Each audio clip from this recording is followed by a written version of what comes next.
jadi lulusan Bangkit 2022. Iya. Kalau gitu sekarang sebelum masuk ke PF-nya masing-masing, saya kasih pengantar dulu sedikit general info. Mungkin bisa di next moderator. Dia. Oke, ada 3 agenda utama sebenarnya hari ini buat sosialisasi. Yang pertama, apa itu Bangkit?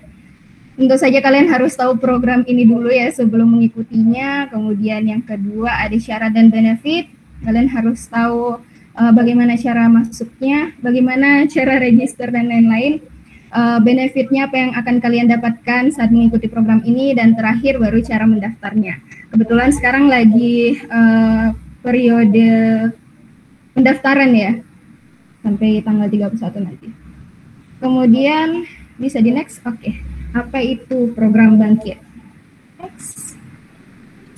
Jadi Bangkit itu adalah salah satu program, kalian bisa bilang begitu, program kesiapan karir yang diinisiasi oleh Google dan bekerja sama dengan perusahaan-perusahaan di Indonesia, khususnya Goto dan Traveloka pada Bangkit 2022 ini.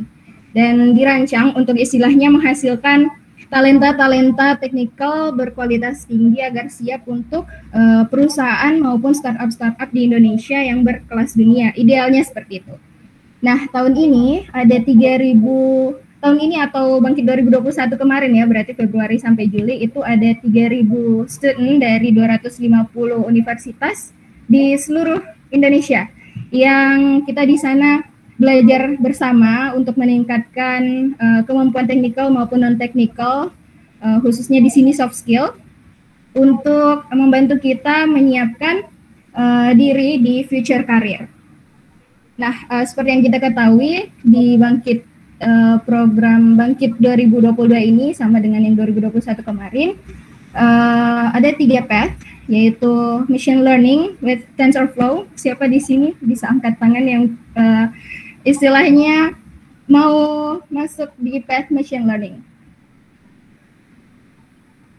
Wah, nggak ada yang angkat tangan, berarti nggak ada yang masuk. Nggak ada yang mau masuk ke machine learning. Oke. Kemudian saya ya oke. Nanti ikut lagi ya dia masuk di machine learning. Kemudian yang kedua ada mobile programming with Android. Siapa yang mau masuk di Android? Kemudian ada cloud computing with Google Cloud. Saya rasa pasti banyak, cuma malu-malu ya angkat tangan. Aduh, bagaimana ini? Kalau gitu kita next aja. Next. Oke, ini merupakan highlight Bangkit 2021 kemarin, di mana program kemarin itu diikuti oleh 3.001, ternyata kelupaan satunya tadi ya, 3.001 student dari seluruh Indonesia. Dan ini yang terpilih dari 40 ribuan applicants ya kalau nggak salah waktu itu. Kemudian selanjutnya terdiri dari 30% female atau wanita. Terus 69% dari kota dengan tier 2 dan tier 3 di Indonesia. Apa itu tier 1, 2, 3 kalian bisa sendiri di Google. Dan selanjutnya ada 2.250 Bangkit graduates. Jadi dari 3.001 student tadi yang istilahnya lulus berarti hanya 2.250, dan it means ada yang tidak lolos. Jadi you join this program, it doesn't mean you will graduate from it immediately.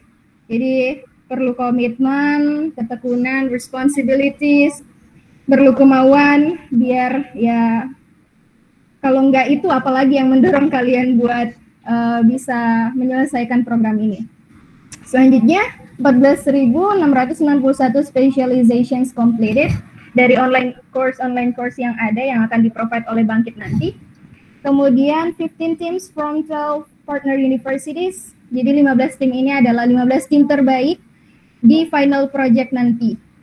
Final project nanti berupa capstone project yang 15 tim terbaik atau 15 project terbaik itu akan mendapatkan pendanaan inkubasi dari Google dan Dikti. Selanjutnya ada 386 active volunteers dari 41 institution. Jadi kakak-kakak ini dari institusinya masing-masing sukarela bekerja untuk menjalankan program Bangkit ini. Jadi belakang layar Bangkit ada Bangkit tim yang selalu standby untuk manage program ini. Kemudian selanjutnya ada 48 student fellow from Bangkit cohort. Ini sebenarnya jadi kemarin 2021 itu ada 48 siswa atau student yang terpilih dan diberikan kesempatan untuk belajar di University of Improvement, University Innovation Fellows. Ya itu. Dan kalau untuk tahun 2022 saya kurang tahu ya apakah masih ada atau enggak. Nanti pasti akan dikabarkan kembali karena katanya to be confirmed. Selanjutnya, learning experience score average itu 4,4 sampai 5. It means hampir semua student Bangkit itu puas dengan program ini. Tahu dari mana itu angkanya? Ya karena di akhir kelulusan itu kita harus mengisi yang namanya form feedback gitulah istilahnya. Jadi di sana dia mau lihat kepuasan kita terhadap masing-masing course, baik dari itu course, projectnya, bahkan Bangkit tim itu kita nilai juga. Kita bisa kasih feedback maupun suggestion untuk Bangkit lebih baik ke depannya. Nah terus ini ada sedikit kutipan dari Mas Menteri. Bangkit itu salah satu program Kampus Merdeka yang bikin kita semua bangga. Bangkit sangat dekat di hati saya karena antara social, entrepreneurship, dan teknologi itu nyambung. Begitu kata Mas Menteri. Oke, bisa next. Oh, masih highlight Bangkit 2021. Ini yang saya bilang 15 tim tadi mendapat pendanaan untuk proyek inkubasinya dan sekarang masih berjalan sampai 31 Desember nanti.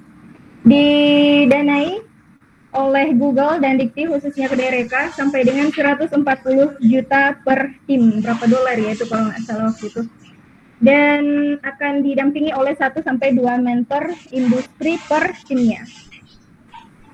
Proyek inkubasi ini masih berjalan sampai nanti sehingga visi untuk 2022 hingga seterusnya itu tumbuh jadi startup dengan visibilitas bisnis yang jelas. Siap sekali. Oke. Lanjut, benefit dari Bangkit 2022. Bisa masuk ada 5 benefit Bangkit 2022. Ini sebenarnya benefit apa ya? Generalnya. Yang pertama kurikulum standar industri, pengajar praktisi, persiapan karir dan kecakapan skill baik itu teh itu ada machine learning, Android development dan cloud computing, kemudian soft skills-nya dan bahasa Inggris. Nah, kenapa ada bahasa Inggris di sini? Karena sesuai pengalaman kemarin juga Bangkit itu provide online course buat bahasa Inggris. Ada Cakap namanya. Nanti kalian bisa dapat juga kalau misalnya masih kerjasama ya. Saya nggak tahu untuk tahun 2022. Kemudian yang kedua, konversi sampai dengan 20 SKS.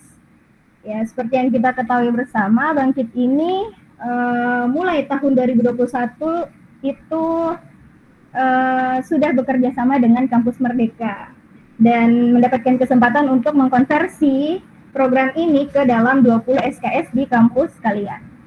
Kayak gitu. Nah, kayak gimana itu 20 SKS-nya? Terdiri dari 18 minggu programnya. 18 minggu dari mulai Februari sampai Juli 2022, sama juga kayak 2021 kemarin. Terus jam belajarnya itu kurang lebih 900 jam belajar. Nah, ini sudah termasuk self study ya, bukan 900 jam kalian di kelas terus, no. Kemudian ya itu setara dengan 20 SKS dan konversinya itu ditentukan oleh universitas. Jadi masing-masing path baik itu machine learning, Android development sama cloud computing itu biasanya ada porsi mata kuliahnya masing-masing. Jadi istilahnya apa ya? Ada mata kuliah tertentu yang dikonversi berdasarkan dengan path itu, dan itu tergantung dengan program studi di masing-masing universitas. Biasanya pasti udah dibicarain dulu dan sebelum proses registrasi berakhir pasti udah disampaikan oleh universitas. Nah, bagaimana garis besar metode belajar peserta Bangkit 2022? Yang pertama, online self-paced. Jadi di sini kita self-study seperti yang saya bilang tadi, ada belajar sendirinya. Tapi kalau dibilang belajar sendiri itu it doesn't mean kalian di semerta-merta hanya dilepaskan begitu saja dan you don't have any responsibilities.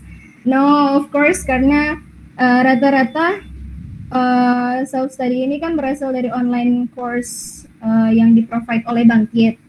Dan untuk menyelesaikan online course itu biasanya diberikan batas waktu atau limitation. Jadi pasti akan terkumpul dan kalian harus mengerjakannya. Bukan seenaknya kalian mau kerja kapan. Jadi tetap pasti ada pantauan dari Bangkit Team. Kalian harus misalnya dalam course ini harus menyetor sertifnya di Google Classroom, jadi nanti akan disediakan dan segala macam. Selanjutnya ada online synchronous. Ini seperti kita kuliah di kampus dalam kelas kayak gitu, cuma bedanya online. Ya sama aja sih sama sekarang kampus.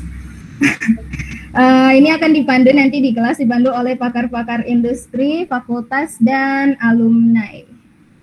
Di dalam satu kelas, jadi contohnya online synchronous itu kayak ELT, Instructor Led Trainings, akan saya jelaskan kemudian. Itu biasanya setiap minggunya ada 1-2 ELT, baik itu teh maupun soft skill. Selanjutnya ada reflection and consultation. Jadi enaknya Bangkit 2022 ini, alumni Bangkit tahun-tahun sebelumnya, 2021 dan sebelum-sebelumnya itu ikut berkontribusi di Bangkit 2022 ini. Sebagai apa? Sebagai fasilitator. Jadi nanti untuk consultation ini akan dibuat satu apa ya istilahnya consultation group yang akan terdiri dari 20-an sampai 25 student kalau nggak salah, dan satu grup ini bisa request fasilitator buat adakan discussion consultation bersama dosen pembimbing juga. Nah kemudian untuk selanjutnya ada project based. Ini lebih kelihatan pas final project nanti, capstone project. Jadi akan dibentuk satu tim, kemudian dikasih mentor dari industri dan fakultas sesuai dengan yang kita butuhkan. Karena biasanya sebelum pengerjaan capstone project itu kita ditanya mau dipilihkan mentor dari bidang apa. Karena untuk capstone project kita tidak hanya menyuguhkan barang jadi suatu aplikasi dan sejenisnya, tapi kita juga harus menyuguhkan sisi bisnisnya. Karena apa? Ya karena tujuan akhirnya dari capstone project ini kan untuk didanai 15 besar itu. Tentu saja kita udah berbicara mengenai bisnis. So that's why. Oke, bisa next. Masih benefit Bangkit yang ketiga, peluang raih karir sukses di perusahaan teknologi terdepan. Kenapa bisa seperti ini? Karena di akhir kelulusannya kalian nanti akan ada namanya Bangkit Fair, Bangkit Career Fair. Nah, itu di situ Bangkit bekerja sama dengan perusahaan-perusahaan yang ada di seluruh Indonesia untuk istilahnya apa ya? Membukakan lowongan pekerjaan untuk para lulusan-lulusan Bangkit ini. Jadi dari berbagai lowongan itu kalian berkesempatan untuk apply di suatu platform tertentu yang akan diarahkan sama Bangkit nanti. Dan tapi untuk masuk tidaknya kalian ke perusahaan itu tentu saja ya tergantung dengan kemampuan dan skill kalian masing-masing. So at least Bangkit udah menjadi perantara kamu dengan si perusahaan-perusahaan ini. Seperti yang tahun 2021 hari ini 2021 kemarin Bangkit Career Fair 2021 itu membuka 241 lowongan kerja dari 48 perusahaan mitra Bangkit di seluruh Indonesia. Di antaranya itu Tokopedia, Decoding, BCA, Wings, Blue Collar, Gojek, dan lain sebagainya. Nah, selanjutnya benefit yang keempat, sertifikasi global. Nah, seperti yang di slide ini ada Kak Rifki Noval Tohari. Dia sebagai salah satu penerima sertifikasi AAD atau istilahnya Associate Android Developer Certification ya, kalau nggak salah Kak Isan. Dan untuk machine learning sendiri itu ada TensorFlow Developer Certification, dan untuk cloud computing itu ada Associate Cloud Engineer Certification. Oke, bisa next. Untuk benefit yang terakhir, sebenarnya ini bukan yang terakhir ya, kalau menurut saya, karena masih ada benefit lain di Bangkit yang bisa kalian dapatkan, bisa kalian rasakan sendiri sesuai dengan tujuan kalian masuk ke Bangkit ini. Ya, yang terakhir ini pendanaan inkubasi yang saya bilang tadi untuk proyek akhir atau capstone project. Nah, yang di layar ini adalah 15 tim terbaik yang saya bilang tadi untuk tahun 2021. Foto, bicara, naratif, ya, tim-tim yang keren-keren banget itu. Oke, bentar. Sayangnya, sebentar. Oke, sayangnya dari Unhas itu belum ada yang masuk sampai 15 besar ini. Cuma ada yang sudah sampai 50 besar, itu membanggakan sekali seperti Kak. Dia ya, wis, keren banget emang. Nah, itu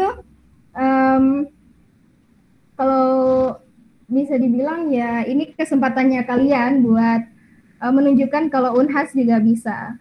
Bagi kalian masing-masing Unhas di sini ditunggu nanti tahun apa sih Bangkit 2022. Saya pengen lihat di antara tim itu ada salah satu mahasiswa Unhas. Kayaknya bakal gila, membanggakan sekali, membanggakan universitas, tim kalian, tim capstone, kemudian orang tua, dan yang terpenting ya diri sendiri. Of course. Oke, mungkin bisa dilanjut. Siapa saja yang dapat mendaftar di program Bangkit? Yang pertama, warga negara Indonesia. Indonesia ya, bukan India. Indonesia. Jadi orang di luar Indonesia yang berkebangsaan lain belum boleh ikut Bangkit 2022 ini. Kemudian yang kedua, mahasiswa D4 atau S1 berstatus aktif. Dari mana taunya aktif apa enggak gitu kan? Ya tentu saja dari proses pendaftaran kan ada namanya surat rekomendasi dari kampus. Jadi di situ Bangkit tahu dong kalau kamu mahasiswa aktif apa enggak. Kemudian yang ketiga, berasal dari universitas negeri dan swasta di seluruh Indonesia dan terdaftar di PD Dikti.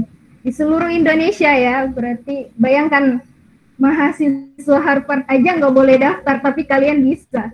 Keren ya itu. Jadi yang penting universitas kalian terdaftar di PD Dikti. Dan kalau Unhas tentu saja udah terdaftar, jadi kalian boleh daftar, boleh join. Yang keempat, saat ini sedang menempuh atau telah menyelesaikan semester 5. Berarti angkatan 2019 sekarang yang sedang menempuh semester 5 itu boleh ikut, boleh daftar. Kemudian selanjutnya berasal dari jurusan apapun, termasuk non-IT dan non-teknik. Jadi mau IT, non-IT, teknik, non-teknik, mau dari fakultas teknik, dari fakultas MIPA, boleh join semua.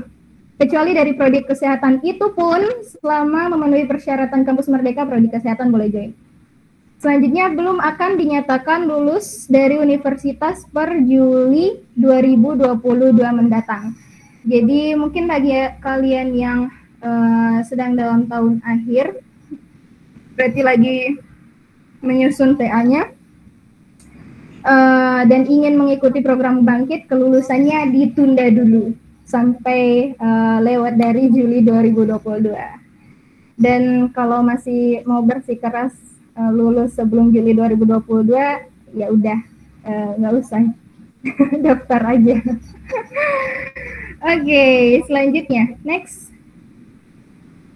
Alur registrasi peserta Bangkit. Yang pertama tentu saja pendaftaran di Geko/Bangkit, kemudian masuk di form registrasinya. Ini form interest, ketertarikan kalian untuk join. Selanjutnya kalian harus ikut assessment test yang terdiri dari programming dasar. Yang pertama programming dasar dan spesifik di learning path pilihan. Yang kedua itu personality test. Untuk detailnya itu ada general math, general programming, general computing language, computing knowledge. Kemudian untuk spesifik di learning path pilihan itu ada math for machine learning untuk machine learning, kemudian fundamental programming untuk Android dan cloud computing. Dan yang kedua itu ada personality, khususnya traits test. Selanjutnya kalian harus menyelesaikan administrasi form, di mana di situ akan ada diminta persetujuan kampus, mungkin ini yang rekomendasi itu ya. Terus yang kedua surat komitmen, kalian akan kalau kalian akan istilahnya mengikuti program ini hingga selesai. Dan yang terakhir mendaftarkan SIB di kampus Merdeka. Karena ini salah satu program kampus Merdeka, tentu saja universitas ingin memantau ya mahasiswanya yang sedang mengikuti program ini lewat logbook, nanti saya jelaskan kemudian. Next. Oke, ini environment kalau kalian sudah masuk di Bangkit 2022. Jadi kalian akan dikelilingi platform-platform ini. Yang pertama Google Apps for Education, khususnya G Suite for Education. Email Bangkit, Gmail, Drive, Calendar, Google Classroom, Google Meet, dan lain sebagainya. Kemudian yang kedua, Kampus Merdeka. Jadi kenapa kita harus berurusan dengan webnya Kampus Merdeka di sini? Karena di situ kita harus melaporkan kegiatan kita sehari-harinya melalui logbook namanya. Tiap hari kita ngerjakan apa saja dan sudah berapa banyak progresnya. Bisa juga disertai dokumentasi ya kalau nggak salah. Itu tujuannya untuk apa? Untuk universitas, khususnya supervisor kalian, dosen pembimbing, melihat jalannya program ini oleh mahasiswanya. Jadi setiap minggunya itu biasa divalidasi oleh supervisor. Jadi kalian tiap minggu at least ngupdate lah kegiatannya. Selanjutnya online learning platform, ini yang saya bilang tadi. Untuk machine learning ada Coursera dan cloud computing juga pakai Coursera ya kalau nggak salah. Untuk yang general materials. Kemudian ada decoding untuk Android atau mobile development. Selanjutnya student, oh ya ada Quick Labs juga. Cuma lupa saya cantumin di situ.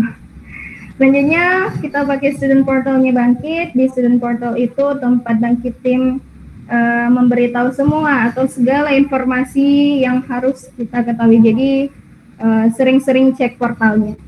Jangan sampai ada yang kalian kelewatan dan malah mempengaruhi nilainya kalian kalau sampai tidak mengikuti arahan.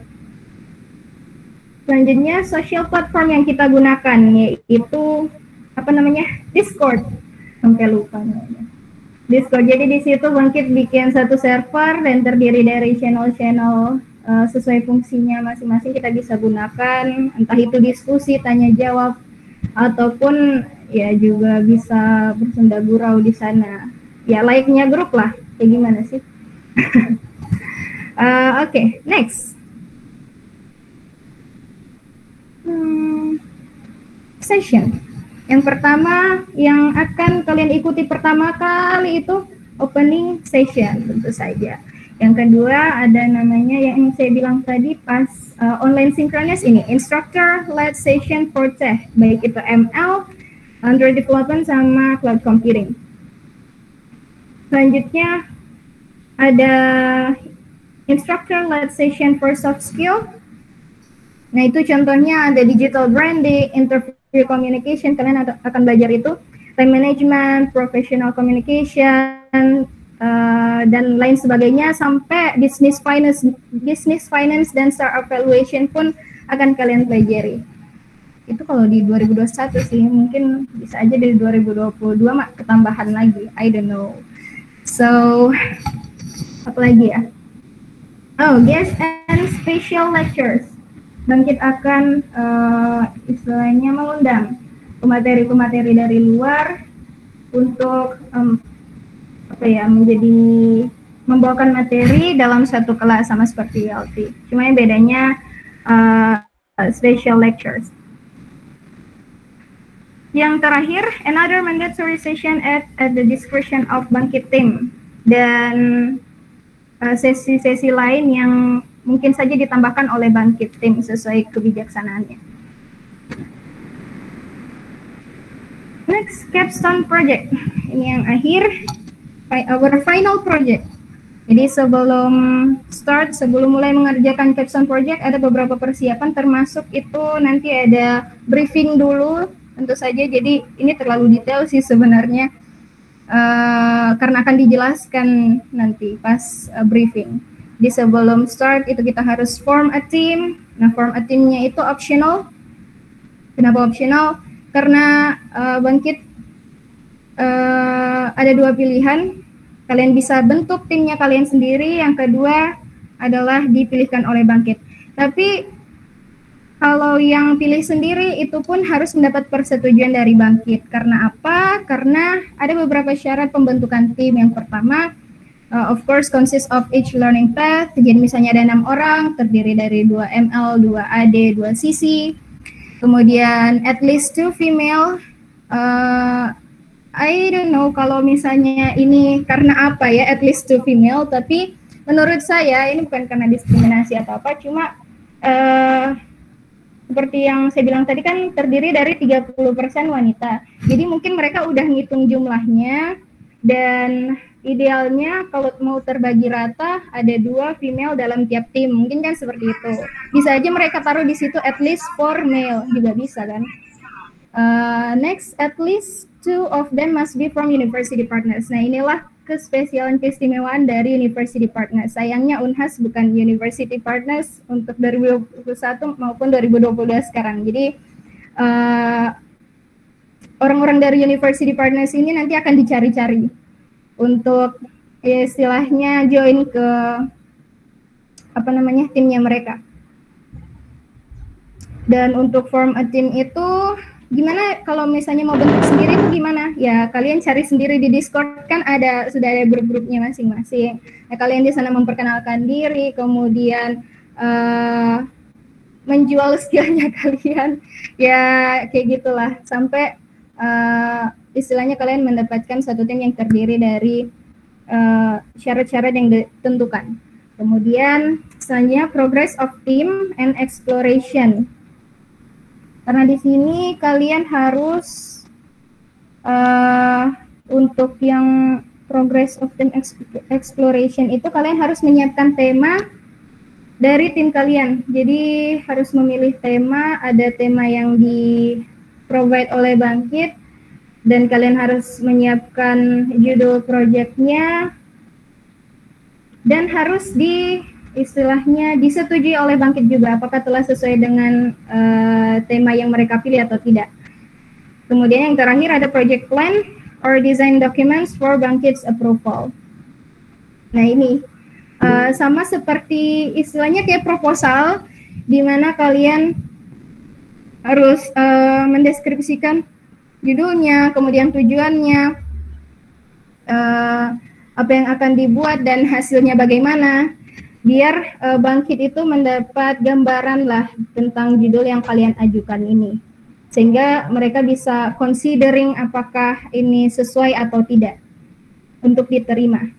Selanjutnya setelah semua disetujui, mungkin bisa next, baik itu dari tim ataupun tadi tema project plan-nya, berarti kita sudah boleh mulai mengerjakan final project atau capstone. Yang pertama itu all project and all historical commits on Git repo.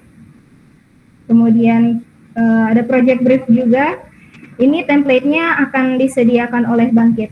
Jadi kalian tinggal mengisi sesuai dengan tema kalian atau project kalian masing-masing. Kemudian slides for projects atau untuk presentation-nya, dan 10 minutes video of team yang mempresentasikan slides of project yang kalian bikin tadi. Dan yang terakhir business atau go to market proposal. Ya, ini berhubungan dengan bisnis karena emang tujuan akhirnya buat didanai kan. So they have to see your purpose. Di go to market ini ada istilahnya apa ya? Ada bisnis kanva seperti itu yang kayak rancangan anggaran dan lain sebagainya. Kalau ada yang mau tanya-tanya lebih, mungkin kalian bisa DM aja ke saya. Selanjutnya, oh ini sudah masuk ke path-nya kita masing-masing, machine learning path. Next. Ini self-study yang machine learning path geluti yang terdiri dari course-course online, diantaranya Google IT Automation with Python dan Google IT Support. Ini sama-sama dipelajari oleh cloud computing juga. Kemudian ada Mathematics for Machine Learning, Deep Learning AI TensorFlow Developer, Deep Learning AI TensorFlow Data and Deployment. Dan untuk setiap spesialisasi, ini baru spesialisasi ya. Jadi dalam satu spesialisasi, di dalamnya masih ada course-course lagi, dan setiap course itu kalian akan mendapatkan sertifikat juga. Jadi total kalian akan mendapatkan sertifikat sekitar puluhan ya, 20-an atau berapa gitu. Saya lupa. Next. Nah, ini contoh self-study yang di Coursera. Kalian mendengarkan video, melihat materi, kemudian melaksanakan examnya juga, baik itu yang pertanyaan sikap maupun submission project juga ada, kayak gitu-gitu, dan akan dinilai oleh pihak Coursera-nya sendiri. Next. Ini instructor-led training yang saya bilang tadi, tapi ini khusus yang ML, di mana di sini kalian akan mempelajari hal atau materi yang sudah kalian pelajari pada online self-paced study. Jadi misalnya kalian tadi belajar automation with Python sendiri dan akan dijelaskan lebih lanjut oleh instructor di ILT session ini. Selanjutnya, selain automation with Python, ada problem framing, kemudian ada deep learning using TensorFlow, data and deployment, dan lain sebagainya sampai akhir. Kemudian yang soft skill juga ada ELT-nya, yang saya bilang tadi digital branding dan lain sebagainya, itu juga akan diadakan instructor-led training-nya. Next. Nah, ini schedule dari path machine learning. Jadi yang saya bilang tadi, dalam 1 minggu itu ada sekitar 2 sampai 3, sebenarnya 2 sih maksimal, 2 lah, ELT dalam 1 minggu, itu tergantung dengan kebijakan bangkit masing-masing.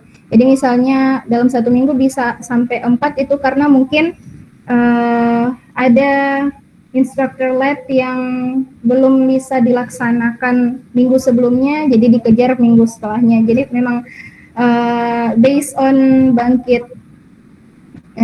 regulation.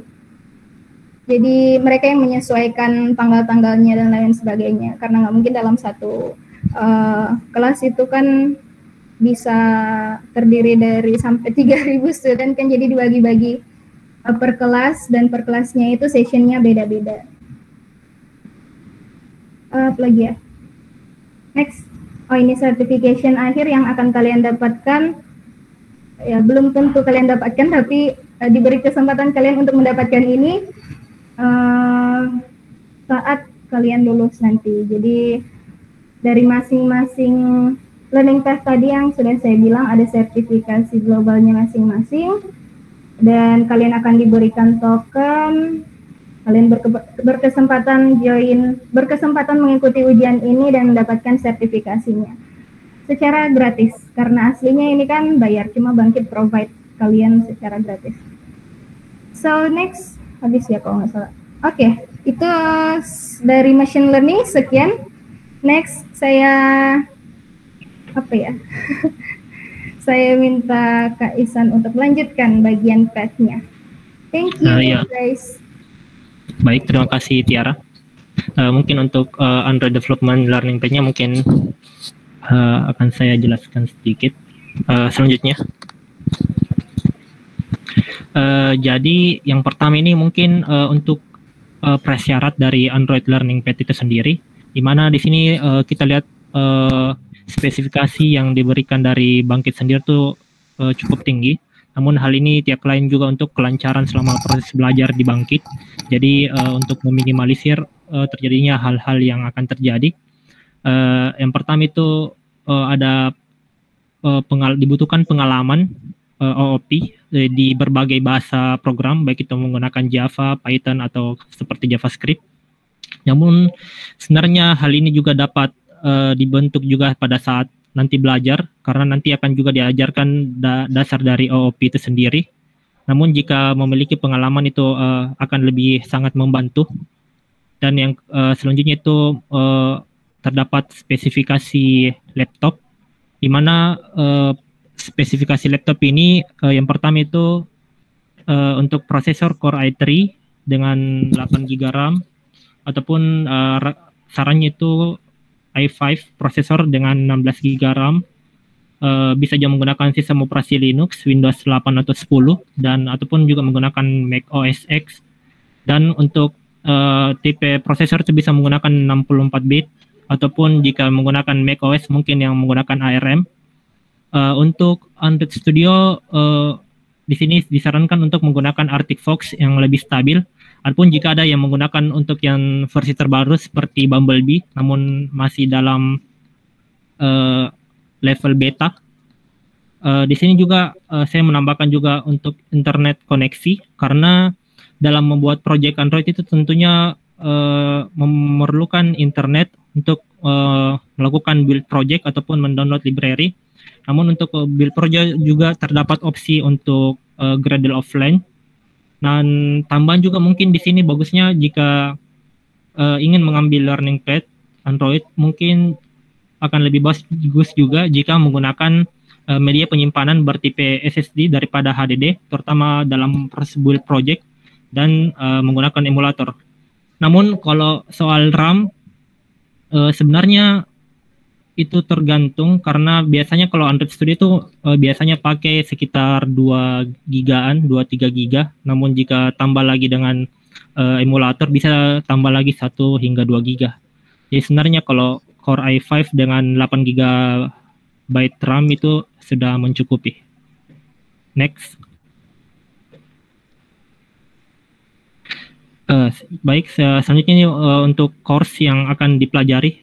Jadi selama 1 semester di Bangkit itu, untuk Android Learning Pad sendiri akan mempelajari beberapa course yang menggunakan platform yang full dari decoding, di mana pada Learning Pad Android Developer yang ada pada decoding, mulai dari dasar Kotlin hingga ke Android Expert, dan juga terdapat kelas tambahan dari simulasi ujian AAD. Pada proses belajar itu terdapat juga nantinya di tiap course ini akan terdapat submission, ada yang terdapat hanya 1, ada juga 2, dan ada yang terdapat 3 submission. Dan untuk course decoding sendiri ini dia bedanya dari course lain, dia support full bahasa Indonesia, jadi tiap menggunakan bahasa Inggris. Dan yang pada simulasi ini juga tentunya materinya juga sudah diajarkan pada course-course sebelumnya. Jadi untuk proses belajar ini menurut saya juga dapat diikuti secara baik, di mana semua materi modul dibaca sambil mungkin dipraktekkan, atau mungkin istilahnya learning by doing, yang menurut saya akan menambah pemahaman akan materi mudah walaupun membutuhkan waktu ekstra. Jadi baiknya untuk materi-materi pelajaran ini dipelajari secara pelan-pelan dan sambil praktik. Next. Baik, jadi untuk selanjutnya itu untuk Android Instructor Led Session atau ELT. Pada sesi ELT ini nantinya akan dibawakan oleh pemateri yang tentunya sudah berpengalaman dalam pengembangan aplikasi Android, dan salah satunya juga langsung dari Google Developer Expert seperti Mas Sidik Permana. Pada materi ELT ini juga kurang lebih akan sama yang ada pada self-study sebelumnya, namun akan dibahas lebih mendalam dan berdasarkan pengalaman langsung dari pemateri. Dan di sini juga terdapat sesi tanya jawab jika mengalami kesulitan terhadap materi pembelajaran yang dialami sebelumnya. Untuk materinya ini juga akan terbagi lagi secara detail, jadi bukan cuma hanya basic programming, solid principle, Android beginner, fundamental, Jetpack hingga expert. Nanti akan terbagi lagi menjadi lebih detail, lebih kecil, dan totalnya itu kemarin ada sekitar 16 pertemuan untuk Android ELT-nya. Next. Jadi baik, untuk selanjutnya itu ada schedule dari Android sendiri. Jadi di sini jadwalnya juga cukup padat, yang dimana mulai dari bulan Februari hingga Juni. Dan karena padatnya ini, baiknya proses belajar itu tetap mengikuti timeline dari Bangkit, jangan jadi deadliner. Dan terkhususnya pada Android Learning Pad itu sangat membutuhkan yang namanya time management yang baik, karena bukan hanya waktu belajar yang perlu diperkirakan, tapi perlu juga memperkirakan waktu review submission agar tidak terlambat ketika pengumpulan tugas nantinya. Jadi kemarin itu juga banyak yang terlambat karena menunggu hasil review, apalagi jika submission-nya mendekati deadline, tentunya akan memakan waktu yang lebih lama. Belum lagi jika submission tersebut ditolak, maka akan terulang lagi. Jadi intinya dalam hal ini sangat perlu untuk time management yang baik. Next. Dan ya, untuk yang terakhir ya, untuk Android Learning Pad sendiri akan mendapatkan voucher untuk mengikuti sertifikasi AAD. Jadi untuk mendapatkan voucher ini tentunya harus menyelesaikan seluruh course terlebih dahulu, baik mulai dari Android beginner hingga kelas expert yang ada di decoding, ditambah dengan menyelesaikan simulasi ujian AAD, di mana nantinya simulasi ujian AAD yang diberikan itu akan sangat membantu dalam proses ujian sertifikasi nantinya, dan semua ini tentunya gratis seperti yang dijelaskan oleh Tiara sebelumnya. Mungkin itu saja dari Android. Saya berikan kepada Saudara Renia. Oke, terima kasih. Terima kasih. Hai, selamat sore guys. Jadi pertama-tama saya ucapkan terima kasih buat teman-teman yang udah menyempatkan waktunya ya untuk join. Jadi di cloud ini secara umum kita belajar tentang cara deploy applications, monitor operations, dan manage enterprise. Nah, next. Di cloud computing ini yang kita pelajari itu ada ya yang kita pelajari self study atau belajar mandiri ini, di antaranya itu ada course dari decoding, web development basic, dari Coursera juga ada 4 course, dan juga dari Quick Labs. Di Quick Labs ini kita harus disuruh wajib untuk menyelesaikan 28 quest untuk mendapatkan 28 badge. Dan di Quick Labs ini setiap questnya itu terdiri dari 4 sampai 9 hands-on labs. Yang untuk mau lihat quest apa saja yang kita perlu wajib untuk selesaikan, itu bisa buka saja di link yang ini yang ada di slide. Dan untuk sertifikasinya itu kita juga harus menyelesaikan course dari Coursera lagi, dan juga menyelesaikan course dari decoding simulation. Next. Oh, tadi itu buat yang di Quick Labs itu mungkin yang pernah ikut eventnya Google yang juara GCP mungkin udah familiar ya sama environment-nya Quick Labs. Nah, dan ini ada Cloud IoT. Nah, ini ada 15 kelas. Jadi ada 11 materi yang akan diikuti tiap minggunya. Dan 11 materi ini masuk di 15 kelas. Jadi setiap materi ini ada yang double gitu. Ada yang 2-3 pertemuan di setiap materi. Materinya itu materi apa saja ada di slide. Ada web basic, crash course on Python. Next.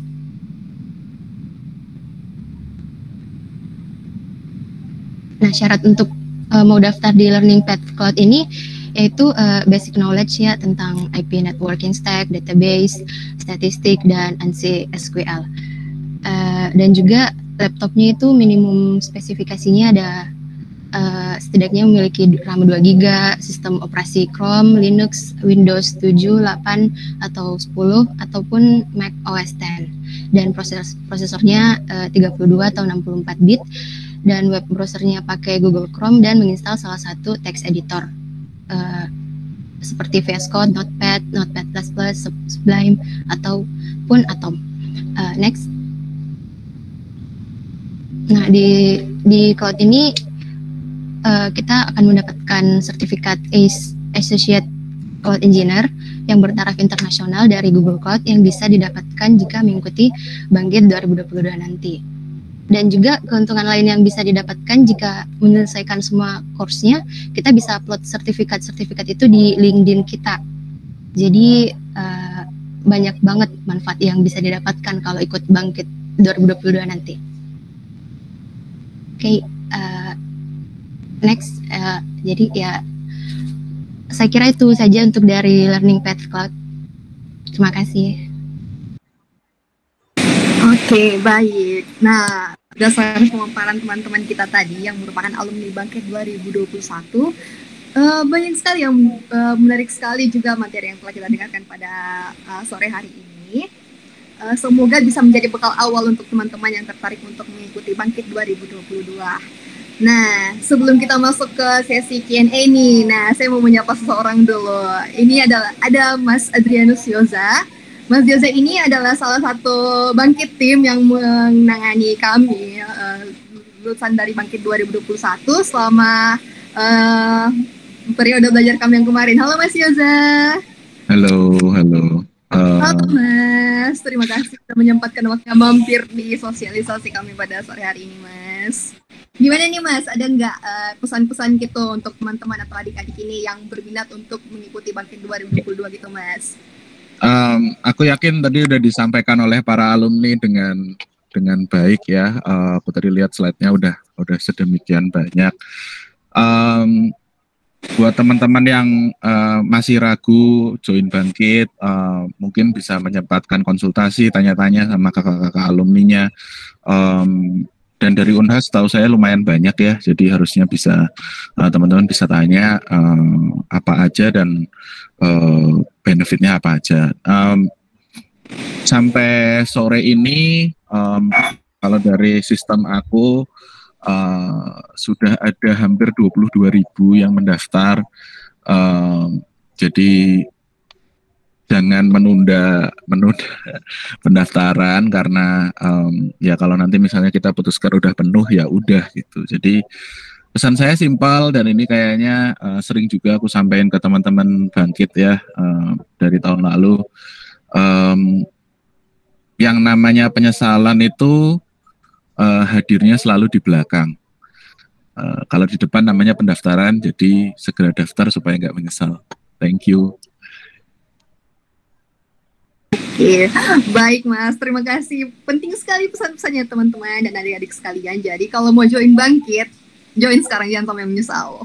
Oke, jadi selanjutnya kita akan masuk ke sesi Q&A atau sesi tanya jawab.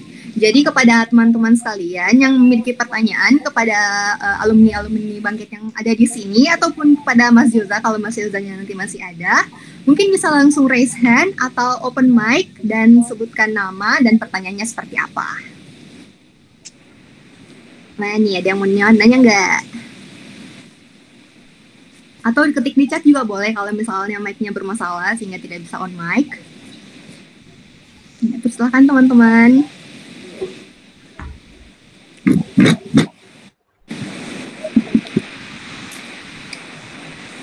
Oh iya, mungkin sambil nunggu yang nanya-nanya dulu nih. Mungkin tadi kan banyak dijelasin juga nih soal salah satu highlight dari Bangkit itu adalah Capstone Project ya.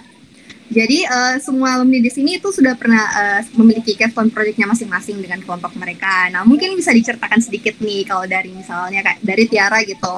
Kemarin waktu Capstone Project itu kalian bikin apa?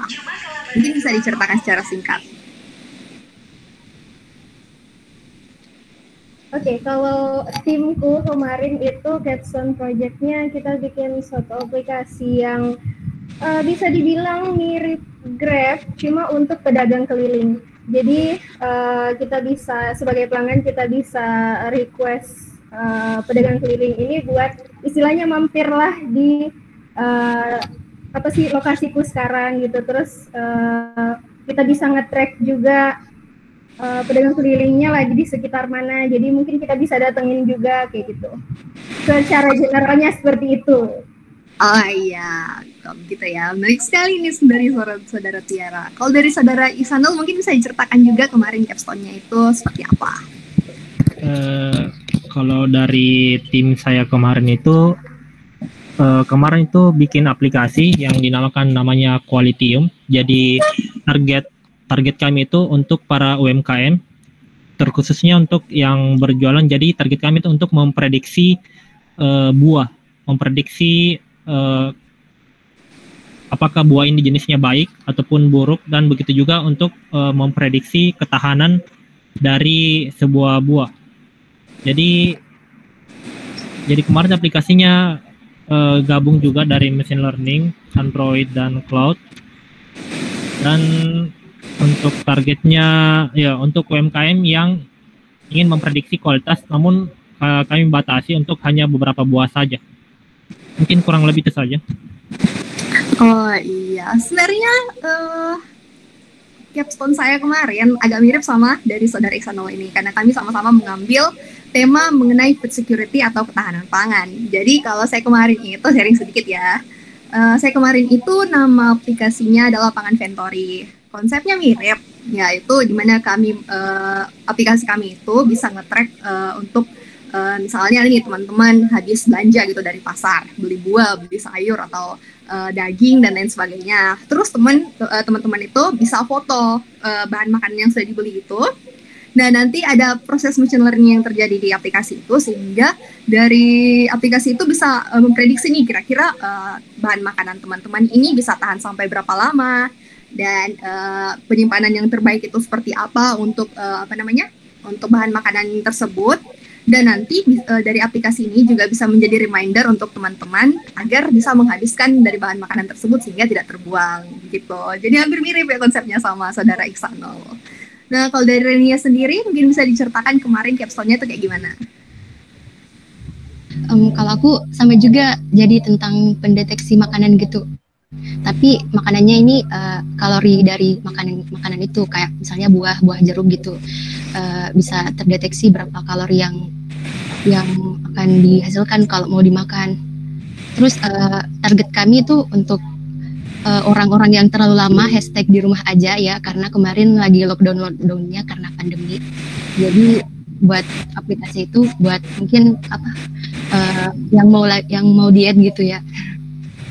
Jadi oh iya, menarik sekali ya. Ternyata kita ini ya bertiga ini tema-temanya hampir mirip ya semua. Oke, nah sekarang ini sudah ada satu orang yang raise hand dari saudara Nurholikatu. Mungkin bisa open mic, perkenalkan diri dan sebutkan pertanyaannya. Silakan. Baiknya, terima kasih banyak atas kesempatannya. Sebelumnya perkenalkan, nama saya Nurholikatu dari Departemen Teknik Elektro angkatan 2019, Kak. Pertanyaan saya itu sederhana, Kak. Yang pertama, untuk dari alumni Unhas sendiri, berapa pendaftarnya dan yang lolos pada prodi sebelumnya, Kak? Dan yang kedua itu, menurut Kakak, SKS yang idealnya kita ambil di kampus selama program bangkit itu berapa, Kak, idealnya agar bisa berjalan beriringan seperti itu, Kak? Oke, jadi pertanyaannya itu mengenai SKS juga ya. SKS itu bagusnya kalau ambil bangkit itu kita di kampus ambil berapa SKS. Mungkin mengenai ini bisa dijelaskan oleh Tiara yang tadi jelasin soal general info juga. Silakan Tiara. Oke, untuk pendaftar dari Unhas itu saya kurang tahu tepatnya jumlahnya berapa. Cuma akan saya cekkan di grupnya nanti. You can hit me up on Instagram, nanti saya kasih tahu berapanya. Tapi untuk yang pertanyaan kedua tadi apa?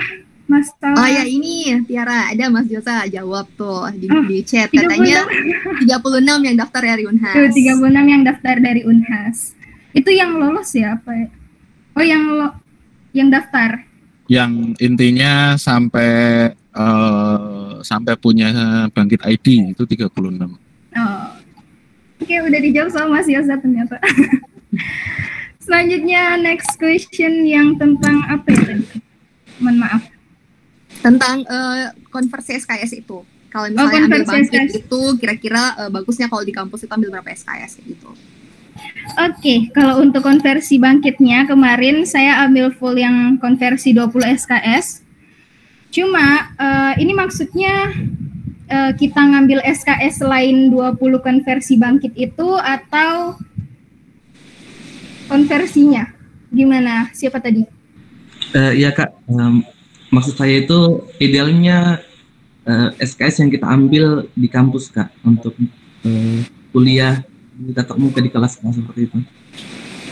Oke, jadi begini ya. Kalau untuk kita sendiri yang ikut bangkit kemarin itu mata kuliahnya hanya dikonversikan nilainya. Jadi kita tidak mengikuti kuliah tatap muka di dalam kampus. Jadi kita full time for bangkit. Seperti itu. Izin menambahkan sedikit juga ya. Ini tetap itu ya, kembali ke kebijakan fakultas dan departemen masing-masing karena tiap departemen itu kebijakannya beda-beda. Kebetulan kalau dari kami ini, saya Tiara dan Iksanul itu dari Teknik Informatika, kami dikonversi secara full dari departemen kami, jadi kami dapat full 20 SKS. Namun ada juga teman saya kemarin yang dari kampus lain, dia konversinya ternyata kayak cuma 2 SKS, 3 SKS dari kampusnya sehingga tetap mengikuti perkuliahan juga di kampus secara full. Jadi mungkin kalau mengenai itu nanti coba dibicarakan dengan departemennya, dengan fakultasnya itu kira-kira baiknya konversinya seperti apa gitu. Tapi kalau misalnya mau bicara idealnya agar kalian tidak keberatan masalah beban kerjanya, ya saya pikir jangan terlalu banyak ambil yang di kampus.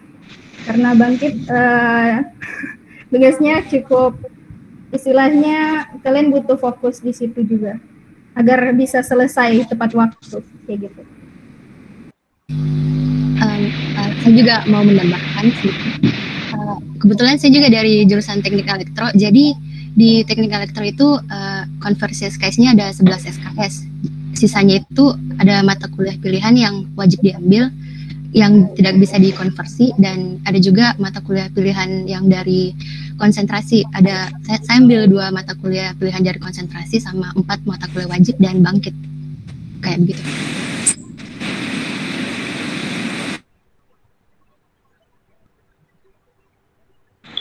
Baik, terima kasih Kak atas jawabannya.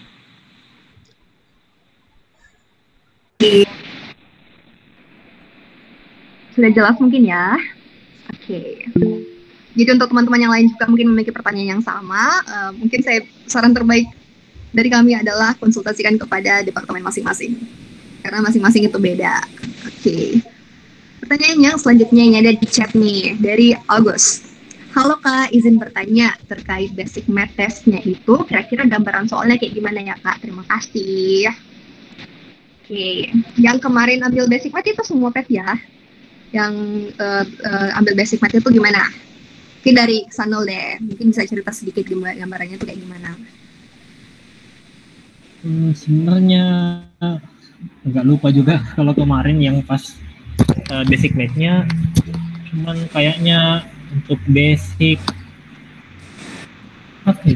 lupa juga kemarin yang tesnya. Mungkin saya bisa menambahkan kalau basic math itu ya, kalau basic math itu kalau nggak salah ya seperti matematika yang lain ada case dan kita harus jawab kayak gitu. Dan untuk materinya yang saya ingat itu ada pre-algebra, kemudian ada statistik, geometri ada nggak ya kalau nggak salah, ya sekitaran statistik sama pre-algebra yang saya ingat kemarin itu. Ya, sempat juga kebanyakan tentang statistik dan peluang. Ya, jadi mungkin untuk August tadi itu jawabannya seperti itu ya. Jadi benar-benar yang matematika basic sih maksudnya, bukan yang terlalu intens misalnya matematika teknik atau bagaimana, itu tidak, tapi betul-betul basic math agar bisa mengikuti program bangkit ini dengan baik. Gitu. Nah, selanjutnya ada pertanyaan juga dari Juan Jimmy. Izin bertanya Kak, untuk proyeknya nanti harus belum pernah dilaksanakan sebelumnya atau nggak harus? Makasih Kak. Mungkin maksudnya apakah proyeknya itu harus orisinal dibangkit saja dibuat atau bisa kita present proyek yang sudah kita kerjakan di tempat lain gitu. Mungkin bisa dijawab dari Renia.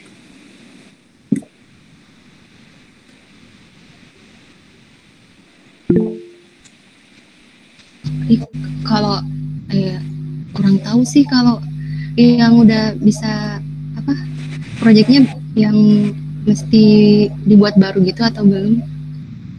Tapi kalau dari kelompok aku itu buat baru sih, yang belum pernah dipakai sebelumnya di tempat lain gitu. Mungkin saya izin menambahkan. Silakan. Kalau masalah sama tidaknya tentu saja tetap kita berpatokan sama sistem plagiarisme ya, itu tentu saja tidak diperbolehkan. Cuma kalau misalnya mirip dan kalian improve proyeknya itu tentu saja boleh. Seperti tapi nanti karena di istilahnya di project plan atau di project brief itu kalian harus jelaskan apa yang kalian improve dari project sebelumnya, apa yang membedakan project itu dengan project sebelumnya. Dan itu sebenarnya lebih ke apa ya, ciri khas proyeknya kalian sehingga istilahnya apa ya, patut untuk masuk ke jenjang yang lebih ke jenjang selanjutnya kayak gitu. Dari Mas Joza mungkin nih ada mau ditambahin nggak Mas? Iya, prinsipnya kalau project itu kita mengutamakan yang orisinal, meskipun kita bilang kayak nggak ada ide di dunia ini yang 100% orisinal gitu ya. Jadi kalau ide masih boleh sama. Ide tadi kan kita tadi bahas saja di Unhas saja ada beberapa ide yang mirip gitu kan. Itu nggak ada masalah, tapi eksekusinya itu harus eksekusi sendiri ya. Jadi tadi yang udah disinggung soal plagiarism checker, kita akan cek gitu kodenya gitu sih.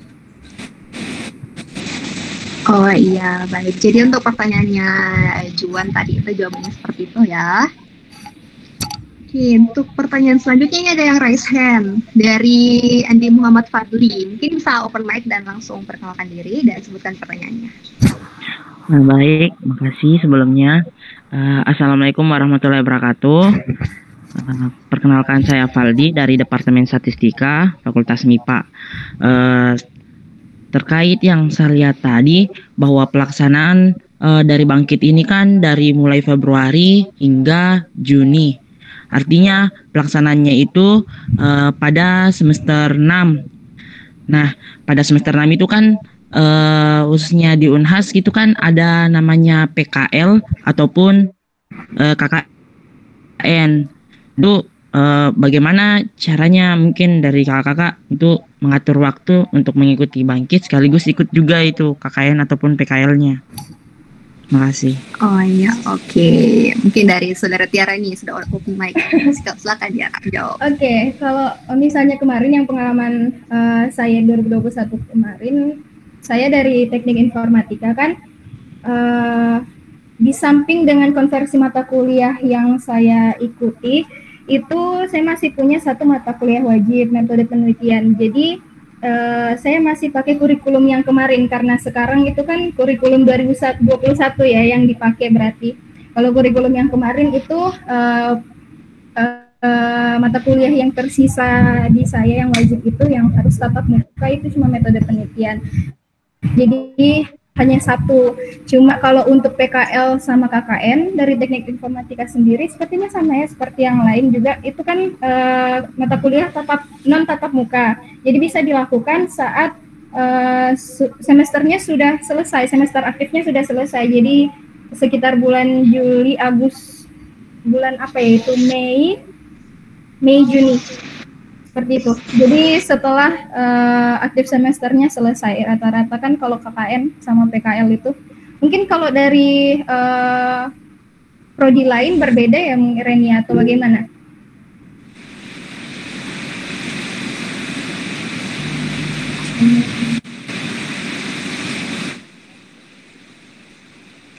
Sama sih sebenarnya juga kayak yang kalau mau ambil KKN gitu kan pasti pelaksananya di pertengahan antara libur semester gitu kan.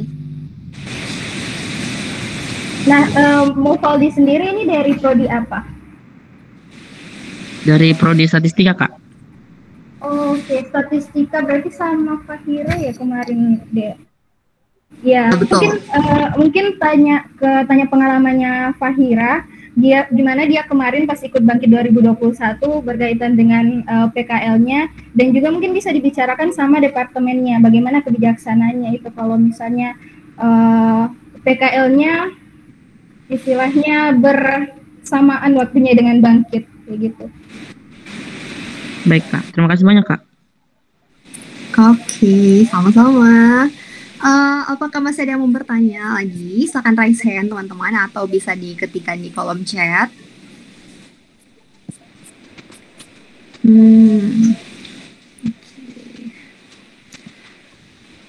Ini juga sebenarnya udah lewat 16 menit dari waktu yang seharusnya. Jadi kita terima satu pertanyaan terakhir deh sebelum kita akhiri sesi kita pada sore hari ini. Apakah masih ada teman-teman yang mau menjawab? Berjawab lagi. Masih ada yang mau bertanya? Masih ada tidak? Kalau enggak ada, saya asumsikan kalau semua teman-teman di sini sudah siap ikut Bangkit. Saya tunggu pendaftarannya. Oh jelas Bang, di sini ada 30 orang ya, tidak termasuk kita. 30 lah ikut Bangkit. Ya 20-an udah harusnya udah daftar ini kalau udah siap. Iya, seperti yang bilang Mas Yusa tadi tuh udah 22.000 yang daftar. Aduh, dan yang diterima tuh cuma 3.000 teman-teman. Jadi dari 22.000 itu ke 3.000 tuh akan banyak yang terseleksi. Jadi kalau kalian bisa lolos adalah sebuah kebanggaan sendiri buat diri kalian. Ini aja baru awal pendaftaran ya, belum nanti sampai berpuluh-puluh ribu dan di press jadi 3.000 ya, bisa dibayangkan itu eliminatifnya bagaimana. Iya teman-teman. Gimana? Masih ada yang mau bertanya tidak? Oke, ini Fadli mau bertanya lagi, raise hand. Silakan. Baik, Kak. Terima kasih. Untuk tesnya itu, Kak, itu full bahasa Inggris atau tidak ya? Oke, mungkin bisa dijawab dari Kak Isanul deh. Isanul, gimana Kak tesnya kemarin? Kalau kemarin tuh tesnya setahu saya bahasa Inggris yang waktu tesnya, apalagi soal yang tes traits-nya itu yang sifat, jadi nanti akan diberikan bacaan dan full text-nya itu bahasa Inggris. Mungkin ada yang ditambahkan dari yang lain. Oke, mungkin saya izin menambahkan ya. Iya, nanti semua full tesnya itu dalam bahasa Inggris, baik dari tes generalnya yang dilakukan oleh semua PET dan tes untuk masing-masing PET. Kan ada yang untuk ML, ada Android, dan ada cloud computing. Jadi semua itu full bahasa Inggris, dikarenakan ya seperti yang sudah dijelaskan tadi bahwa program Bangkit nantinya akan dilakukan secara full 100% bahasa Inggris. Jadi dari tes itu juga akan mungkin bisa diperkirakan juga kemampuan bahasa Inggris teman-teman semua agar bisa mengikuti program Bangkit tersebut dengan baik gitu. Baik, Kak. Terima kasih banyak. Oke, sama-sama. Oke, mungkin itu ya pertanyaan terakhir kita untuk sesi sosialisasi dan sharing pada sore hari ini. Saya mengucapkan terima kasih banyak kepada narasumber kita, Tiara, Isanul, dan Renia yang telah memaparkan materi pada sosialisasi kita pada sore hari ini. Semoga materi ini yang diberikan itu bisa menjadi pengetahuan awal buat teman-teman semua untuk mendaftar di program Bangkit 2022. Saya juga mengucapkan terima kasih lagi kepada Mas Joza yang telah menyempatkan waktunya hadir ke sosialisasi kita pada sore hari ini. Terima kasih juga kepada semua teman-teman yang telah aktif mengikuti dan aktif bertanya pada sesi ini. Nah, untuk teman-teman yang ingin mengetahui lebih jauh, misalnya masih ada pertanyaan-pertanyaan yang belum terjawab, mungkin bisa mengontak dari narasumber-narasumber kita, atau mungkin teman-teman punya senior nih di jurusannya yang pernah ikut Bangkit sebelumnya, mungkin bisa dikontak untuk menanyakan lebih lanjut. Nah, untuk teman-teman juga yang ingin tahu lebih jauh nih mengenai kegiatan DSC lainnya, bisa dilihat di Instagram kita di @gdsc_unhas. Nah, demikian sosialisasi dan sharing session kita pada sore hari ini. Saya Dia Ivan Kamalaha, pamit undur diri, dan sampai ketemu di kegiatan DSC selanjutnya. Terima kasih banyak teman-teman. Terima kasih Dea. Gak ada dokumentasi dulu ini. Oh iya, boleh dong. Kita Ya. bisa stop sharing dulu. Oke. Oke, open mic dong. Open cam dong teman-teman. Biar kelihatan rame. Dokumentasi dulu.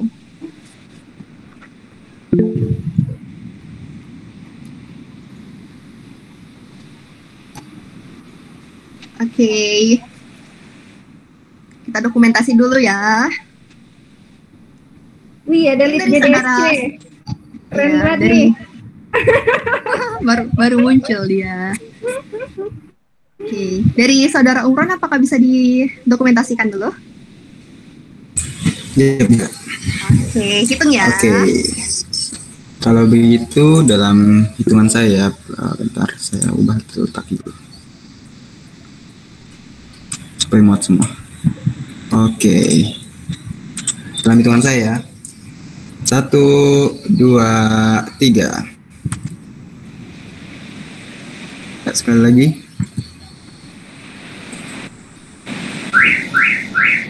Satu, dua, tiga.